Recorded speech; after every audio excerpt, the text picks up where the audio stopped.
Afers exteriors.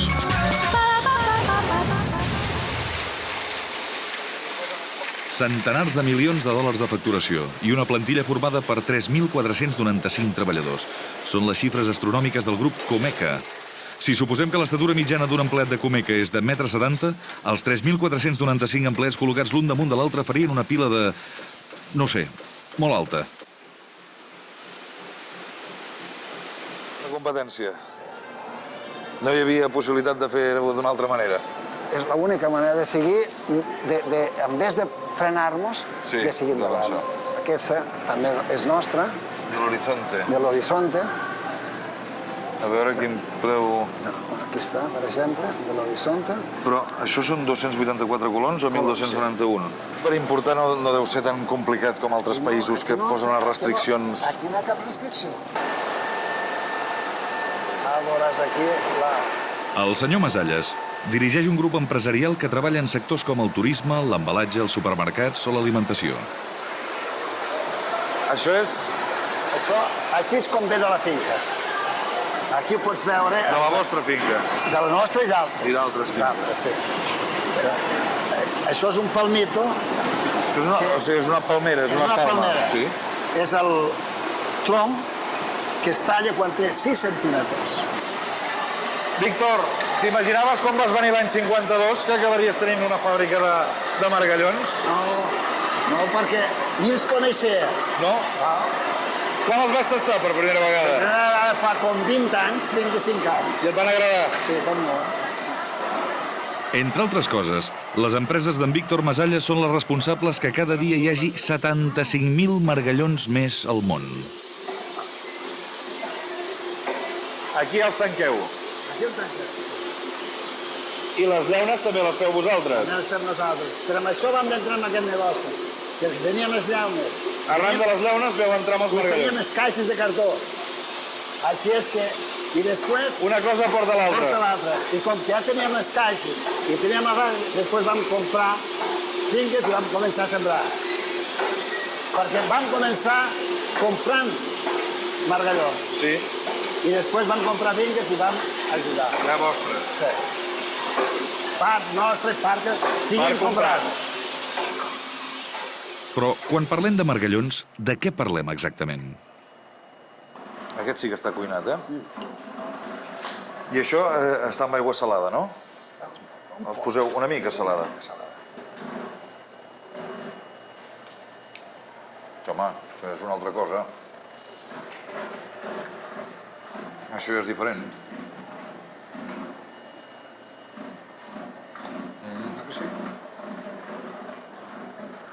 A diferència de països com Mèxic o Xile, els catalans que van venir a Costa Rica ho van fer per motius econòmics i no polítics.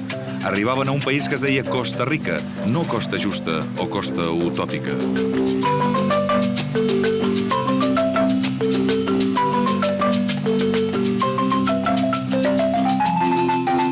Si aquí resultava més fàcil fer negocis era, en bona part, gràcies a l'estabilitat política. I qui la va aconseguir va ser un català, Josep Figueres, més conegut com Pepe Figueres. I aquest és el monument en Figueres? Sí, senyor. Ja es veu que és d'os de Balaguer, no? Té cares. Era petit i portava sempre tacons dobles. Sí? Sí. Vos el vau conèixer? Sí, eren bons amics i parlaven català. Ell s'enfadava sempre perquè jo li deia que parlava català amb accent americà. Diu, no me jodes, com diuen aquí. No, com dius això? No, senyor, jo parlo català bé. Una vegada va haver un acte que va fer un dinar i quan es va arribar el moment de parlar, el Figueres va dir, senyor ambaixador, señor embajador, usted perdone, pero yo hablo en mi idioma natal. I va seguir en català. Sí. Li deu molt a aquest país, en Josep Figueres? Li deu moltíssim perquè el fet de no tenir exèrcit és crucial a Amèrica. Això va ser gràcies a ell? Ell ho va eliminar. Va dissoldre el seu exèrcit, i l'exèrcit vençut. Perquè com va anar això? Aquí va haver-hi unes eleccions, l'any 48, que el govern volia perpetuar-se. I aleshores el candidat governamental va perdre les eleccions, era claríssim. I aleshores van anul·lar les eleccions i l'Assemblea Legislativa, o sigui, el Congrés, va elegir el candidat perdedor com a president. I aleshores aquest es va aixecar amb armes. I un grup d'amics i de coneguts va fer un petit exèrcit que va costar 3 mesos de lluita, i al cap de 3 mesos va guanyar i els altres van declarar vençuts. I van haver-hi baixes i va ser una guerra. Sí, va ser una guerra completa perquè ells venien de la finca d'en Figueres, que està a uns 40 o 50 quilòmetres de San José. Allí va ser l'aixecament, allí va començar. Aleshores ell va guanyar i es va posar de president? Es va quedar president i durant un any i mig, no va arribar a 2 anys, va ser un govern de facto, la junta fundadora de la Segunda República. En Figueres era un home genial, veritablement, no se m'acudeix altra... Era un bon home. Un bon home, però al mateix temps un home amb idees molt modernes, molt modernes amb la Costa Rica d'aquells temps, de l'any 48, que jo no m'ho imagino del tot com era. Tenia mig milió d'habitants, tota la república, i era una república d'agricultors, no tenia res més que agricultura. I aleshores Figueres em va donar compte que tenia que fer un país industrial i un país modern i va canviar totalment les estructures. Va nacionalitzar la banca, va crear un impostos al capital i va crear un aparell estatal per empènyer l'avenç de Costa Rica. La industrialització. La industrialització en tots els aspectes. Els negocis d'ell van fracassar sempre, però van quedar el record que s'havia d'industrialitzar. Sí, la llavor ha sortit. Màrius, aquí no hi ha cap accent allò fort, no? Perquè d'on vas a Cuba i ja tu sabes. I pots parlar, i a Mèxic doncs també estem aquí, o a Argentina mateix, que és un accent... I al costat de Costa Rica, els nicaragüenses i els panamenys... Però a Costa Rica no he pogut agafar encara aquest accent. Jo crec que Costa Rica és un país tan neutral, tan mitjà, que té la manera de parlar s'assembla molt al doblatge que es fa en Amèrica, les telenovel·les i tot això, que és un doblatge híbrid, que no té l'accent de cap país. Que com per Colòmbia, que serveixi per tots. I jo crec que el parlar de costarricense serveix per tot arreu. És un país tan neutral que no té ni accents. I era cert, perquè un país sense exèrcit només podia sobreviure procurant no empipar ningú, procurant mantenir sempre la neutralitat, com Suïssa. Però Suïssa, malgrat la seva neutralitat, sí que té exèrcit. Per això, com més hi pensava, més trobava que Costa Rica no era tant la Suïssa, sinó la Catalunya de Centreamèrica. Catalunya tampoc té exèrcit, tot i que qui el va suprimir no va ser un català, sinó un espanyol. Meditava sobre aquest tema quan ja feia un parell d'hores que volava i ja tenia ganes d'estirar les cames. De manera que vaig buscar un jardí ben cuidat i vaig aterrar-hi.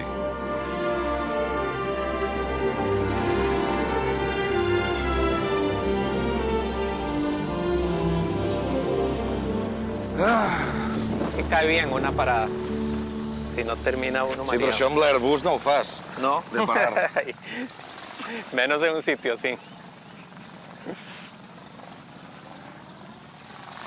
Es que la superficie es muy buena, ¿no? Sí. No se te hunde. El zacate es muy lindo. Lo que se vuelve es muy resbaloso con agua. Cuando llueve tienes que tenerle mucho cuidado. Sí. Tienes que Per no capotar. Sí. Igual frenas y sigue recto la vida. Des de quina edat pilotes? Desde los 15. O sigui, abans de conduir, sí. de manejar. Mucho antes. Conducir. I quantes hores de vol tens? Quantes hores? Como 9.000. I com és Costa Rica? Perquè per un europeu les palmeres són iguals a tot Centroamèrica, no? Però Costa Rica deu ser diferent d'altres països de Centroamèrica. Es muy diferente Costa Rica. La verdadera cosa que tiene distinto es que en un sitio muy pequeño, porque apenas tenemos 50.000 kilómetros cuadrados, hay una variedad muy grande. Tenemos las dos costas, el Atlántico y el Pacífico, muchísimas playas de diferente tipo, pero también tenemos la zona montañosa, ríos, entonces se presta para una cantidad muy grande de actividades. Costa Rica m'estava semblant un país perfecte, un lloc net i polit i prou discret per fer-hi grans negocis. Però és possible que aquesta fos una visió que no tocava de peus a terra. Em calia una dosi de realitat, i la realitat més crua la trobem mirant enrere, quan veiem la història. Roseta, per mi sempre Roseta. Ricard Álvarez vivia envoltat de records, fotografies i documents que resumien els moments més intensos de la seva vida. A punt de complir 90 anys, la salut d'aquest vell republicà era fràgil, però la seva memòria no. A poc em van explicant que de jove havia treballat a la llibreria Catalònia, que sempre s'havia considerat d'esquerres, que tan bon punt va començar la guerra es va fer voluntari i que va arribar al grau de capità lluitant pràcticament a tot arreu. Guadalajara, Terol, l'Ebre, fins a l'exili. Un exili de 60 anys, un exili ja per sempre. Ricard, com és que veu venir a parar a Costa Rica? Vaig fer la guerra espanyola, oi? La guerra civil. I com que estava en la banda que va perdre, vaig passar a França. A França hi vaig estar 3 anys en un camp de concentració. Em vaig escapar, em van tornar a agafar i em van tancar en un camp de càstig. Aleshores em vaig fer intèrpret i vaig sortir amb una de les companyies de treballadors que s'havien organitzat, que el govern francès havia organitzat per no mantenir-nos de franc. De manera que amb això vam treballar fins que va venir una reclamació per mi i el mes de setembre de l'any 42 vàrem sortir de Marsella, la meva senyora, la meva sogra i jo. Ricard, en què pot notar el visitant estranger quan arriba a Costa Rica que Costa Rica va tenir un president català, com en Figueres? Va ser un president, va ser l'home que va transformar Costa Rica. Va ser un president excel·lent, amb els errors propis de tot ser humà, no? Però les obres que ell va deixar, i en va fer moltes, va distribuir el país, va treure l'autoritat màxima del govern i va crear les institucions autònomes. Va canviar el país. El país era un país caciquil encara, oi? I llavors les eleccions es feien, es decidien a la casa presidencial. Els vots anaven allà i no hi havia un tribunal d'eleccions com hi ha ara. Tot això és creat d'en Pepe. En Figueres era el que se'n diu un estadista. Era un home d'un caràcter una miqueta difícil. Especial. Molt catalanet, sí, veritat, però molt tractable. Parlava el català molt malament, però parlava i tenia la dèria de recitar-te un tros de l'Atlàntida. Tothom va arribar aquí a Costa Rica amb una mà al davant i una al darrere? Pues en van arribar molt pocs a Costa Rica. Molt pocs. Molt pocs. Directament a Costa Rica, molt pocs. Perquè alguns venien perquè ja per una o altra circumstància algú de la família hi era aquí. I els Pujol, que n'hi havia aquell que us va... Ja els Pujol ja és un altre... Ja és un altre... Sí, ja és... El Pujol, Josep Pujol, el vell, tothom sap... Sí, tothom sap que es va robar uns diners de la República i se'n va venir cap a Amèrica. Ell i en Pau Fontanet tenien la missió de comprar un armament i no el van pagar, se'n van anar. Van venir aquí amb molts quartos, es van instal·lar, van muntar moltes coses i han fet una enorme fortuna. Una enorme fortuna. Bueno, us parlo de milers de milions, no? De manera que el vell ja és mort. Vaig quedar parat per aquella acusació tan contundent i allò va enfosquir sobtadament la postal que tenia de Costa Rica. Gran, com qui... Continua sent veritat això que és la Suïssa de Centroamèrica, Costa Rica? Bueno, hi va haver-hi un ministre d'aquí que diu, bueno, pel paisatge, el de més és molt diferent. Sí, naturalment és molt diferent a la resta de Centroamèrica. És en tots els aspectes. En primer lloc, la població, precisament per l'escassedat d'indígenes, és predominantment blanca. Sense ser racista, però és un signe distintiu. A més de no ser racistes, en Màrius Saragossa i jo ens dirigíem al lloc on aquest exdiplomàtic havia treballat durant molts anys. Ens dirigíem a l'ambaixada espanyola.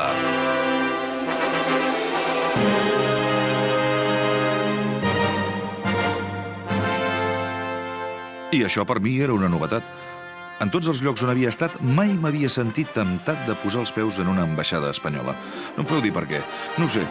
Tampoc havia visitat cap ambaixada portuguesa o marroquina.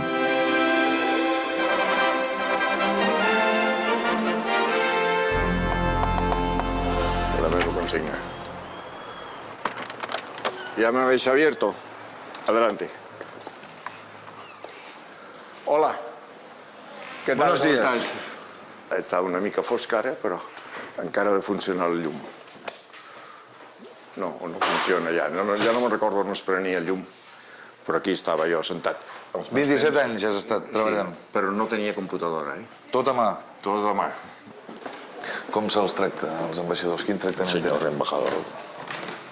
Yo el tutejo, pero señor embajador. Señor embajador, encantado. Nos han dicho, señor embajador, que esta es la embajada, que es la puerta de Centroamérica, ¿no? Que es casi la cabeza, ¿no? De alguna manera sí. Este es un país que funciona, es un país cohesionado, es un país que no tiene problemas raciales. Tampoco parece algo absurdo, pero es algo que se habla poco, pero es importante, tampoco tiene problemas lingüísticos. Desgraciadamente, este país, que otra de sus características es el no tener fuerzas armadas, está pasando por una etapa, digamos, de inseguridad ciudadana. Quizás ustedes se habrán dado cuenta de una originalidad, unas características de esta ciudad y de este país, y es que casi todas las casas parecen pequeñas fortalezas. De todas formas, tengo entendido que la policía costarricense está formada por la policía española. Estamos ayudando a que esa policía, que era una policía amateur, se transforme en una policía profesional. En ese aspecto creo que el Ministerio del Interior español está haciendo una labor extraordinaria y estamos consiguiendo el concienciar a la gente de que la policía tiene que ser profesional. L'endemà vaig tornar a veure l'empresari Víctor Masalles, perquè em va dur a visitar les seves plantacions de margallons. Bé, ja heu vist com és un margalló, o sigui que si no us sap greu, us estalviaré la feina de veure'n 15.000 de cop. En canvi, deixeu-me que us ensenyi una imatge encara més espectacular que 15.000 margallons. Com que érem a prop, vam allargar l'excursió i vam pujar fins al cràter d'un volcà, però un volcà que, com tot el que havia vist a Costa Rica, estava molt i molt tranquil. Des d'aquesta punta d'aquí pots veure el Pacífic i pots veure l'Atlàntic. Els dos mars. Els dos mars. L'Atlàntic es veu molt, molt bé. Aquí és on hi havia el mirador? Aquí hi havia... Aquestes parets és del mirador. Se'l van portar... Quina erupció era aquesta? L'erupció del 63 va ser, però va durar 2 anys, a 3 anys. Ja. I aquest és el cràter del volcà. Irasu. Té certa activitat? Sí. En alguna part es veurà bullint. Per una persona que ve de fora, com és Costa Rica? La terra dels volcans i la terra dels terratrèmols? O més aviat més la terra de les oportunitats? La terra de les oportunitats, jo crec. És un país que la gent és molt acollidora, indiscutiblement. I treballadora. I treballadora.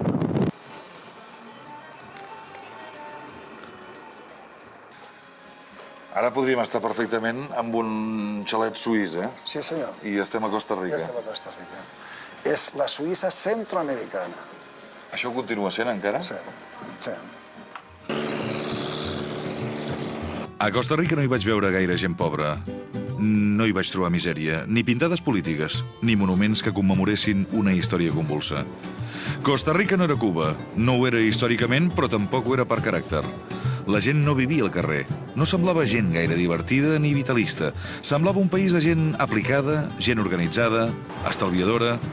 Començava a sospitar que potser sí que els catalans hi havíem deixat la nostra empremta i que potser aquesta empremta era massa profunda. M'esforçava a veure una mica d'alegria i no en trobava, i això em feia ballar el cap. El cap em donava voltes i més voltes, fins que, finalment, vaig posar-lo en mans d'un expert, August Agramunt, un campió de lluita grecorromana.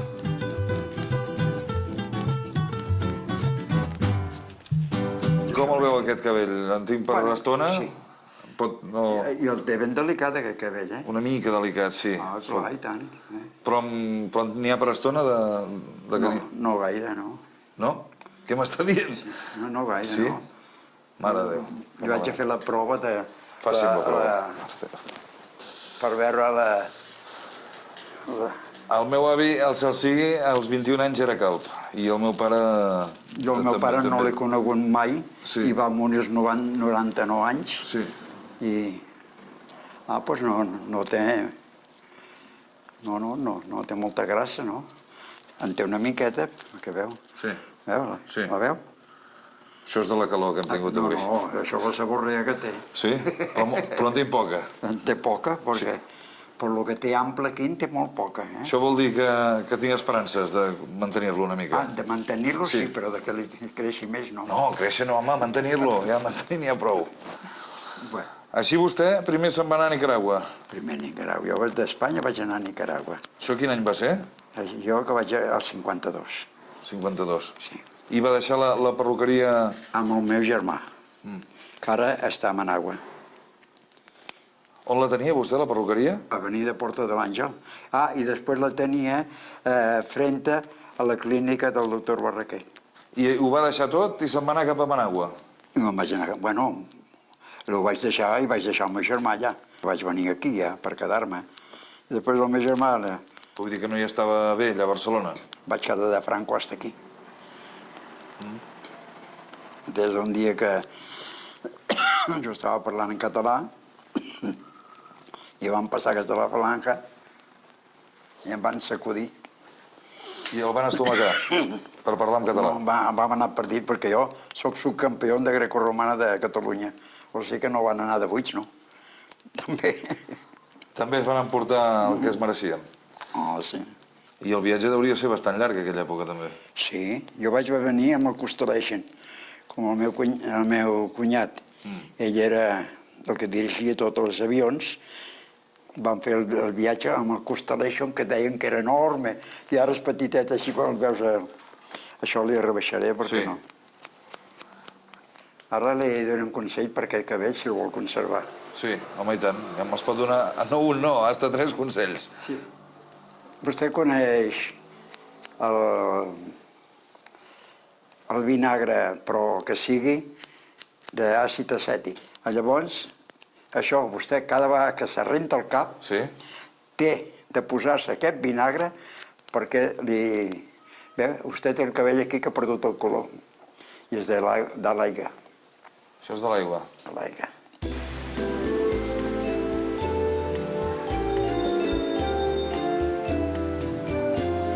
Arribava al final del viatge i l'últim vespre em van convidar a sopar amb la família Masalles. Em sentia aclaparat.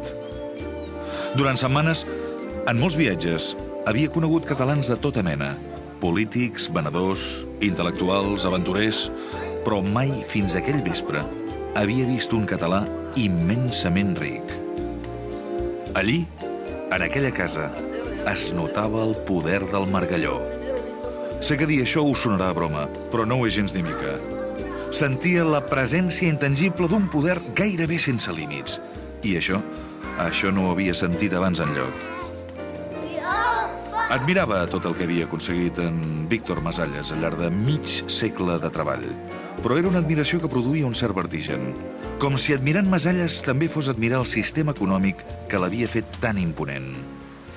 I vos creieu que ser del Tarròs, ser de Lleida, en aquest cas de Llardecans, imprimeix caràcter? És a dir, els de Lleida són d'una mena especials? Bueno, pues jo no sé si imprimeix caràcter o no. El que sí, un ja que dona un pas tan gran com el que vam donar nosaltres, arribar aquí i no fer les coses amb ordre, pues era passar el temps sense cap progrés i res.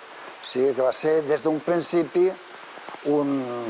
Us vau posar a treballar? A treballar, i treballar dur, i des del dia que vaig arribar fins avui, cada mes he guanyat més.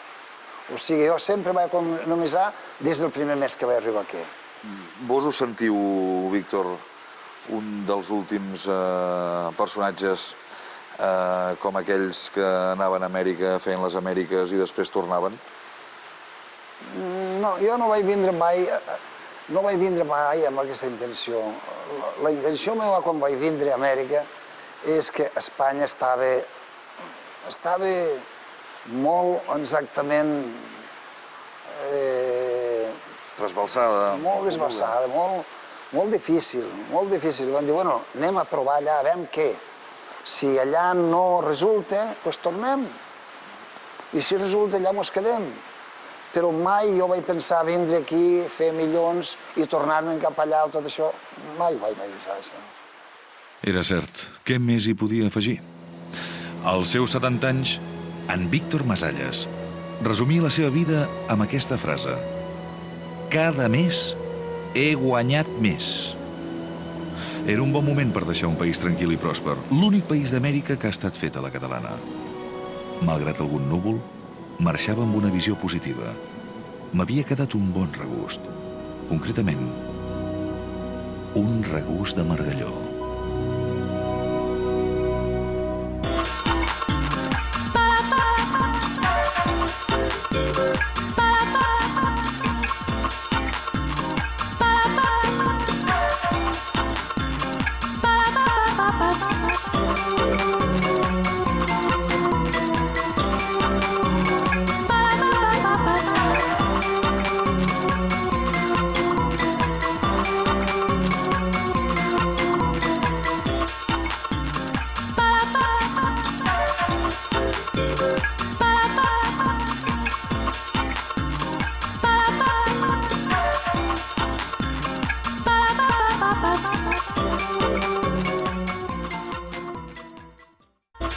Als Estats Units tastarem la cuina nord-americana, coneguda pel menjar escombraria i en aquest cas feta amb insectes. A Nova York hi ha un pastisser que elabora els tradicionals carquinyolis, crema catalana i, malgrat que no és políticament correcte, braços de gitano. L'atac terrorista a les Torres Bessones és molt